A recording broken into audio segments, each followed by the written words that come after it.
আসসালামু আলাইকুম সম্মানিত শিক্ষার্থীবৃন্দ। SSC economics MCQ test paper solve ক্লাসে আমি আবির স্যার সবাইকে আমি স্বাগতম জানাচ্ছি। গত ক্লাসে কিন্তু আমরা অর্থাৎ ক্লাস 2 এ কিন্তু আমরা প্রশ্ন নাম্বার 6 থেকে নিয়ে 10 পর্যন্ত কিন্তু প্রশ্ন আমরা সলভ করেছিলাম অর্থনীতির। তো যারা ক্লাসটি মিস করেছেন তারা অবশ্যই হচ্ছে প্লেলিস্টে গেলে কিন্তু ভিডিওটা পেয়ে যাবেন। আর আপনি যদি ফেসবুকে থেকে থাকেন তাহলে আপনার ভিডিওস যে ফাংশনটা আছে ওইখানে গেলে কিন্তু হয়ে যাবে, ঠিক আছে? আর এছাড়াও আমাদের ইউটিউবের মধ্যে কিন্তু আপনার প্লেলিস্টে কিন্তু আলাদাভাবে দেওয়াই আছে সিরিয়াল বাই সিরিয়াল। ওকে, তো এই আজকের ক্লাস অর্থাৎ ক্লাস নাম্বার 3 নাম্বার ক্লাসে হচ্ছে আমরা প্রশ্ন নাম্বার 11 থেকে নিয়ে 15 পর্যন্ত এমসিকিউ আমরা সলভ করাবো, ঠিক আছে?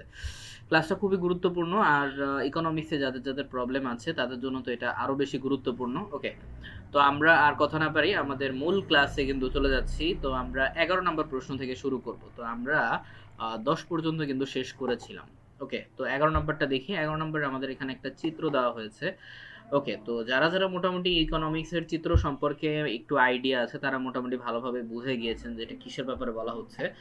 ওকে, তো এই প্রশ্নটা এসেছিল রাজশাহী বোর্ড 2022-এ। ওকে, সো বলা হচ্ছে যে আর বিন্দুতে, এই যে আর বিন্দু যেটা, এই আর বিন্দুতে অর্থনীতির কোন ধারণাটি নির্দেশ করছে, অর্থাৎ এই আর বিন্দুতে অর্থনীতির কোন ধারণাটা আছে। সহজ ভাষায় বলতে গেলে আপনাকে এখানে বলা হচ্ছে যে আর বিন্দুটা আসলে কি মিন করতেছে, ঠিক আছে, বা কি সাজেস্ট করতেছে, এইটা আমাদের জাস্ট বের করতে হবে। ওকে, তো এটা একটু অনুধাবন টাইপের প্রশ্ন। ওকে, সো আমরা দেখি কিভাবে বের করা যায়।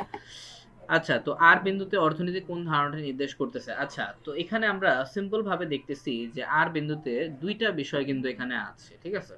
অর্থাৎ যারা মোটামুটি আপনার চাহিদা যোগান যারা চিত্র করেছেন তারা মোটামুটি ভালোভাবেই জানেন, বা বিশেষ করে যারা ভারসাম্য দাম ও পরিমাণ করেছেন সেই ক্ষেত্রে কিন্তু চিত্রটা কি হয়, এরকম কিন্তু হয়, ঠিক আছে? এখন ভারসাম্য দামের ব্যাপারে যারা একদমই জানেন না তাদেরকে একটু বলে রাখি, যেই দামে মূলত হচ্ছে কি চাহিদার পরিমাণ এবং যোগানের পরিমাণ দুইটাই কি থাকে, সেম থাকে, অর্থাৎ একই থাকে, সেখানে কি হবে, ভারসাম্য হবে, তাই না? অর্থাৎ আর বিন্দুতেই কি হয়েছে, দুইটা রেখা পরস্পর কিন্তু মিলছে, একটা বাম থেকে ডান দিকে নিম্নগামী আর একটা হচ্ছে কি বাম থেকে ডান দিকে ঊর্ধ্বগামী, ঠিক আছে?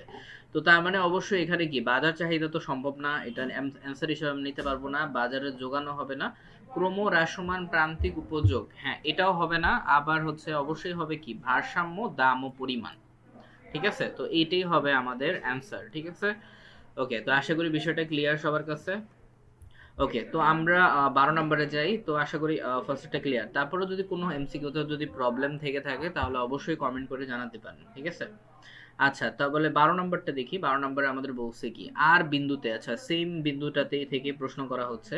তো আর বিন্দুতে দ্রব্যের দাম নির্ধারিত হয়।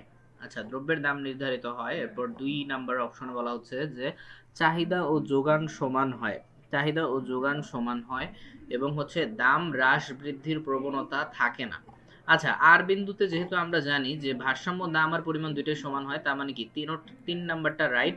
এরপর চাহিদা যোগান সমান হয়, হ্যাঁ একটু আগেই বলছিলাম ভারসাম্য বলতেই আমরা বুঝবো কি চাহিদা যোগান যেখানে কি সমান থাকবে। আর দ্রব্যের দামও নির্ধারিত হয়, হ্যাঁ এই যে লম্ব অক্ষে আমরা জানি এখানে কি থাকে সবসময়, লম্ব অক্ষেটা দাম থাকে আর পরিমাণ থাকে কি ভূমি অক্ষে, তাই না? ওকে, অর্থাৎ 1 2 3 তিনোটাই কিন্তু রাইট। ওকে, তো আমরা অ্যান্সার হিসেবে তাহলে নিব কোনটা, অ্যান্সার হিসেবে অবশ্যই আমরা নিতে পারি ওকে, আচ্ছা এগুলো একটু মুছে দিই। অ্যান্সার হিসেবে আমরা অবশ্যই নিব 1 2 3, ঠিক আছে? অর্থাৎ তিনোটাই রাইট হবে।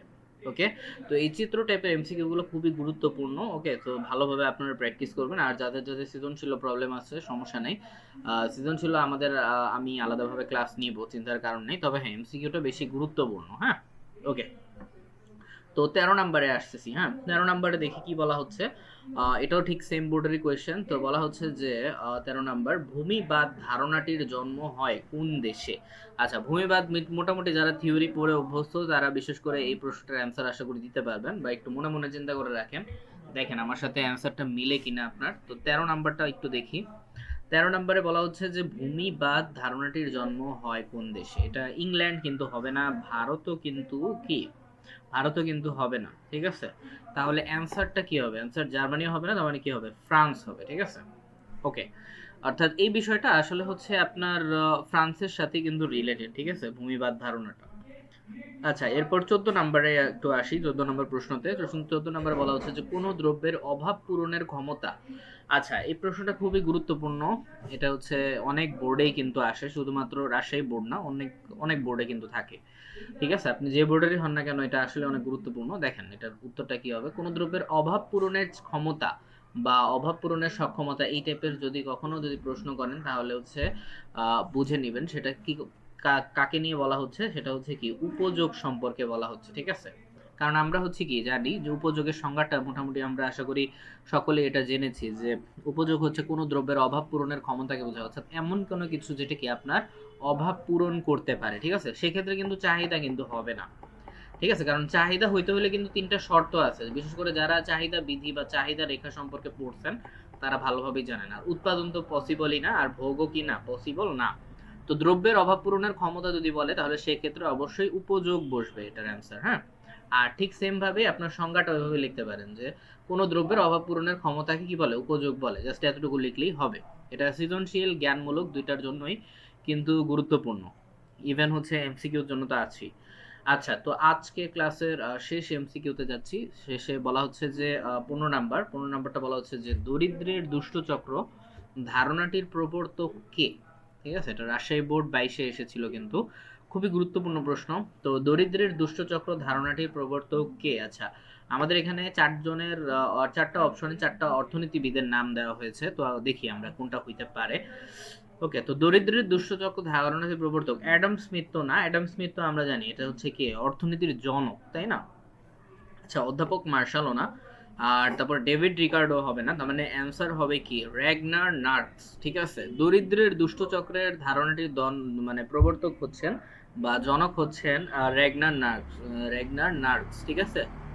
ওকে, দরিদ্রের দুষ্টচক্র বলতে এখানে বোঝানো হচ্ছে আপনার সহজ ভাষায়, মানে একটা মানুষের আর্থিকভাবে যদি সে সচ্ছল না থাকে তাহলে তার পেছনে যে রিজন গুলো কাজ করে সেগুলো হচ্ছে দরিদ্রের দুষ্টচক্র, অর্থাৎ যেগুলো আপনাকে আর্থিকভাবে সচ্ছল হইতে দেয় না। ঠিক আছে, এখন এটার অনেক কারণ হইতে পারে, তো এইগুলো কারণ নিয়ে মূলত হচ্ছে ব্যাখ্যা করা হয়েছে। তো এটা নিয়ে বিস্তারিত আছে বইয়ের মধ্যে, তা আপনারা গেলে পেয়ে যাবেন। ওকে, আচ্ছা, তো 15 নাম্বার এমসিকিউ এই সাথে শেষ হয়ে গেল।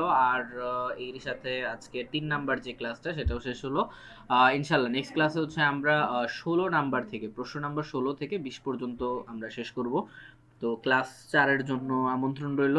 ওকে, আর যদি কোনো এমসিকিউতে, আমি আবারও বলতেছি, যদি কোনো এমসিকিউতে যদি প্রবলেম থেকে থাকে বা বুঝতে সমস্যা হয়, কমেন্ট সেকশন অলওয়েজ খোলা আছে।